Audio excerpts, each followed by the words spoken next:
Capítulo 7. Quarto caso. Vejamos agora como funcionou a lei em outro caso. Desta vez, não temos dois elementos opostos, onde um segue o caminho do bem, conseguindo um resultado para ele positivo, e outro segue o caminho do mal, conseguindo um resultado para ele negativo. O caso agora é mais simples, pois temos somente o primeiro elemento, aquele que termina bem, enquanto o outro torna-se secundário. Trata-se de um jovem de cerca de 35 anos que vivia sozinho com a mãe idosa, a quem era muito afeiçoado. Era trabalhador, fiel e honesto, mas não sabia ser egoísta no sentido de pensar somente em si. Devido à sua generosidade, corria primeiramente a favor dos outros antes de cuidar de si mesmo, fato que por si só não permite considerá-lo um fraco. Como resultado disso, qualquer um que se avizinhasse dele aproveitava-se de sua bondade, utilizando-a em vantagem própria. Ele não fazia mal a ninguém, os outros é que faziam mal a ele. Não fazia vítimas, pois a vítima era ele mesmo. Encontrava-se, assim, perfeitamente colocado perante a lei, razão pela qual, neste caso, ela devia intervir em sentido benéfico para ele.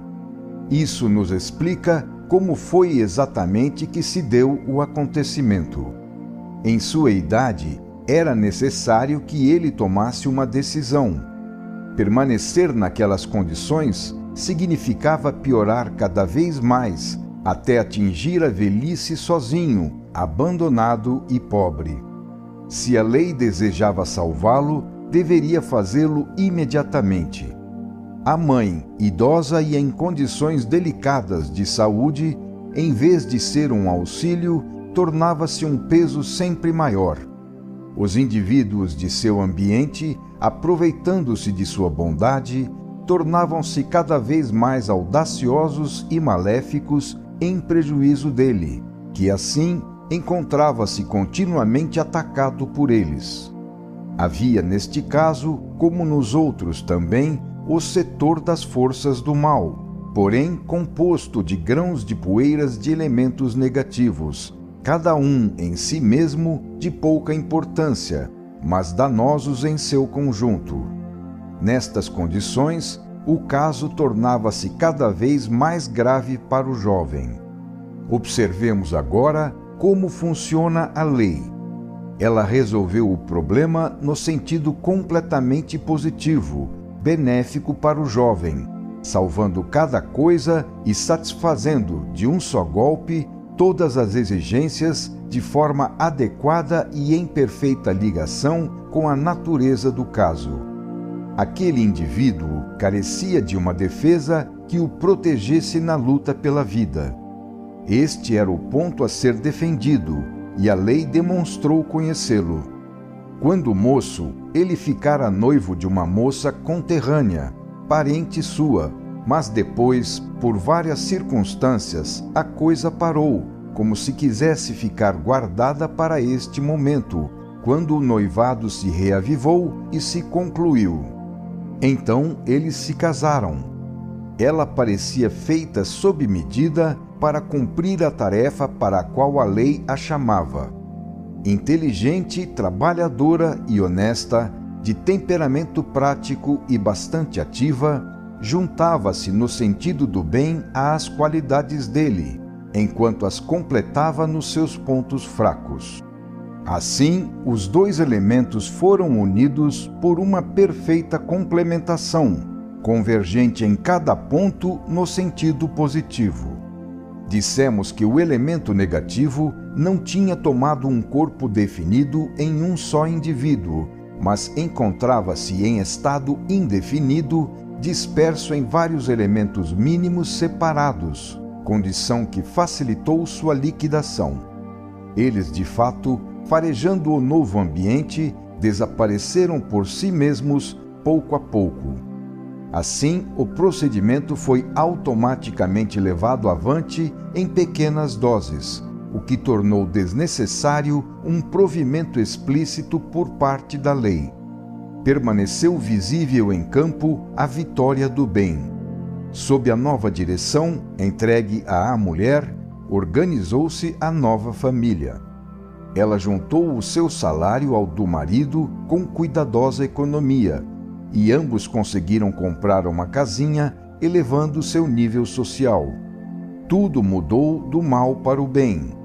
A lei havia conseguido, com uma pequena combinação de elementos pré-existentes, salvar uma posição que ameaçava atingir um final desastroso. Mas por que a lei quis salvar a situação com este seu movimento? Certamente não é possível atribuir ao acaso uma coisa assim tão bem feita, segundo a bondade e a sabedoria da lei. A primeira razão que levou a lei a operar este salvamento foi o mérito do indivíduo. Se ele tivesse merecido o contrário, ela teria feito o oposto. Neste caso, então, vemos a aplicação do princípio do mérito. É verdade que aquele indivíduo era fraco e devia ser corrigido neste ponto. Mas a sua fraqueza era só em favor dos outros, por excesso de bondade e altruísmo. Este seu defeito, então, continha o germe de uma grande virtude, muito pouco comum, mas cuja aquisição será indispensável a todos no futuro estado de coletividade orgânica, do qual a humanidade está sempre mais se avizinhando. Então, se este era o seu defeito, ele já havia sofrido bastante as consequências disso. Mas neste caso, mais do que um defeito a ser eliminado, tratava-se de uma virtude a ser desenvolvida. Foi assim que a lei, em vez de reprimi-la, secundou aquela virtude, procedendo ao salvamento do jovem.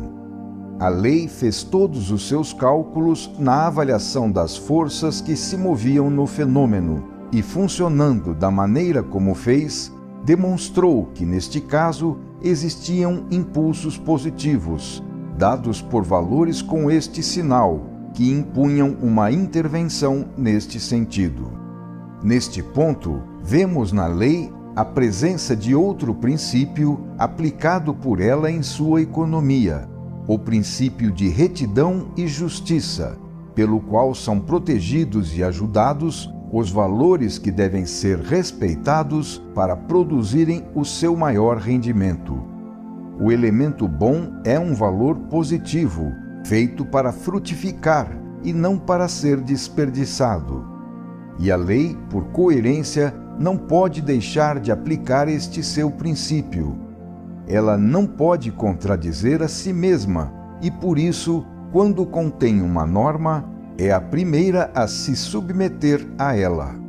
Se assim não fosse, a lei não representaria um princípio de ordem, mas sim de desordem, que, em vez de manter tudo organizado dentro de uma disciplina, terminaria por desintegrá-lo no caos. Isto é o que o homem desejaria fazer com o seu egocentrismo. Mas ele, quando viola a lei, tem o poder de arruinar somente a si mesmo e não de interromper o funcionamento dela. A lei é a primeira serva dos princípios sobre os quais se baseia.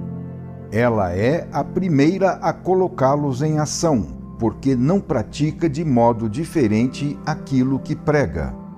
É justamente pelo fato de ser lei que ela se sente autorizada a exigir a observância dos outros, porquanto primeiramente a exige de si mesma.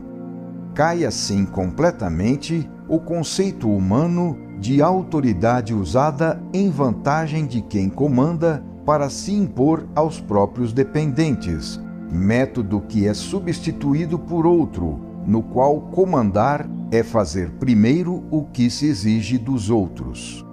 Este é o novo conceito de autoridade que a lei nos ensina.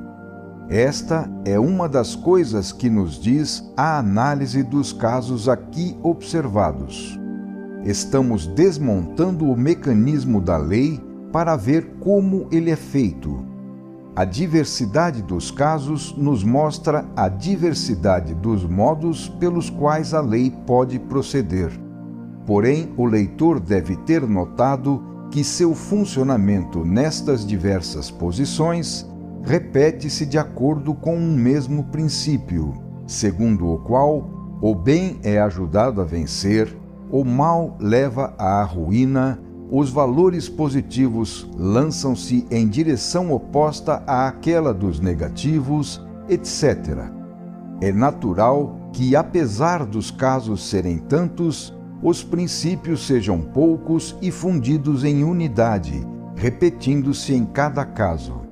Esta é a razão pela qual, tantas vezes, pode parecer que nos repetimos nesta obra. Estamos fazendo um trabalho de análise em que a observação é tanto mais comprovada quanto mais numerosos são os casos com os quais os princípios são postos em contato e confirmados pelos fatos. Eis a necessidade de repetir a observação. E a cada uma delas perguntamo-nos: mas é mesmo verdade? A exposição que fazemos aqui não é de teorias filosóficas ou religiosas, mas sim de princípios que envolvem a realidade. O escopo desta obra é didático e não literário. Então fazemos o leitor assistir ao nosso trabalho de pesquisa, que necessita ser bem controlado antes de poder ser definitivamente afirmado. Em primeiro lugar, procuramos persuadir a nós mesmos e conosco os leitores, porque as conclusões, além de serem graves, também mudam, se forem verdadeiras, o fundamento de tudo. Por isso, a cada passo, voltamos a olhar sob um ponto de vista diferente, a fim de nos assegurarmos de sua veracidade. Esta repetição corresponde a movimentos de sentido único nos vários casos. Tal fato nos revela a presença de um ponto comum, estabelecendo uma constante que exprime os princípios diretivos da lei. A repetição deve-se à contínua presença desta constante. A observação de uma casuística pode nos permitir chegar ao conhecimento do pensamento que aparece naquela constante. É assim que, conhecendo aquele pensamento, poderemos saber qual será o funcionamento da lei para nós no futuro, prevendo os acontecimentos que virão ao nosso encontro, segundo a premissa que propusermos com nossa conduta. Estes conceitos nos colocam diante da vida em uma posição diferente daquela assumida pelo homem no passado. Isto não significa que a substância da verdade possa ser mudada. Ela permaneceu a mesma de antes. O que muda hoje é o modo de vê-la, resultando numa forma diferente de enfrentar e resolver a mesma questão. Frente ao problema do funcionamento da vida, a humanidade do passado, devido ao seu estado infantil, não podia concebê-lo nem compreendê-lo senão ao nível de sua forma mental emotiva, ligando tal funcionamento ao prodígio e a construções mitológicas que eram consideradas como realidade.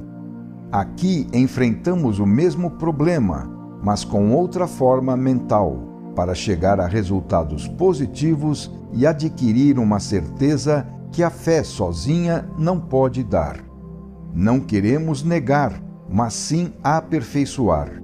Substituir o sonho por um conhecimento objetivo, apoiado sobre fatos, é sem dúvida um progresso. Respeita-se o coração, mas controla-se a mente. Elimina-se a elasticidade que o sistema da fé permite, suprimindo assim a possibilidade de acomodações, que já não são mais admissíveis num regime mental de positividade. Isto não significa negar, mas sim acrescentar e aprofundar, a fim de se apoiar em bases mais sólidas e seguras. A vantagem que se obtém de tudo isso é descobrir algo situado acima de todos os valores humanos. Antigamente, a questão fundamental era crer, problema que cada um resolvia a seu modo, podendo afirmar aquilo que quisesse, porquanto não existia nenhum controle positivo.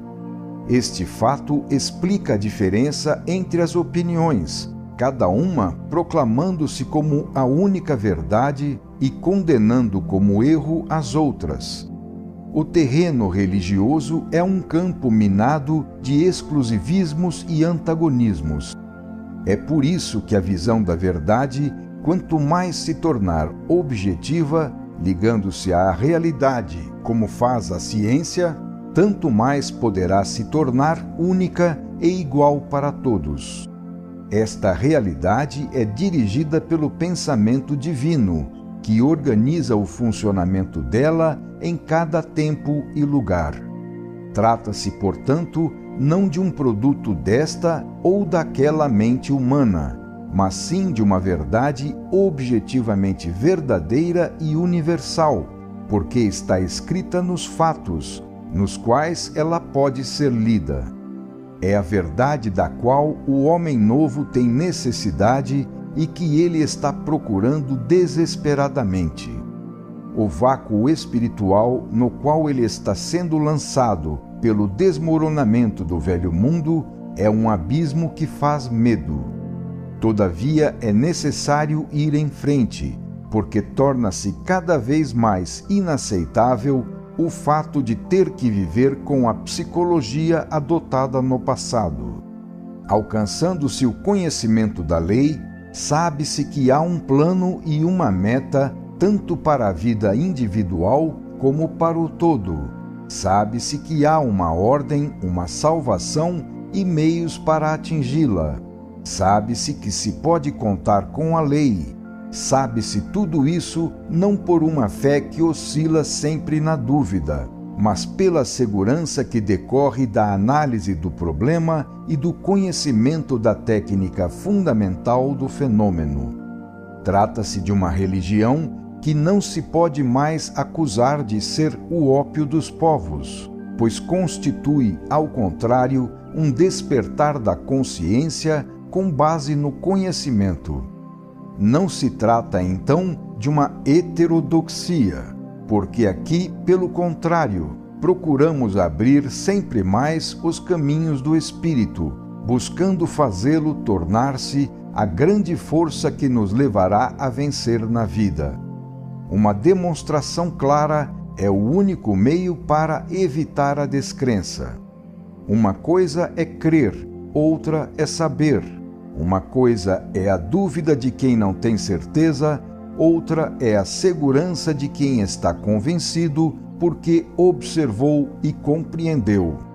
Finalmente, uma contabilidade clara com Deus, dotada de uma providência cujo modo de funcionar já se conhece e na qual se pode logicamente confiar, permitindo-nos provocar resultados com os quais se pode contar, porque nos pertencem por direito, segundo a justiça da lei. Como dissemos, foi modificada não a realidade dos fatos, a qual é sempre a mesma, mas sim a mente, que a vê e é capaz de compreendê-la. A lei sempre funcionou como agora a vemos, porém não se tinha consciência deste seu funcionamento.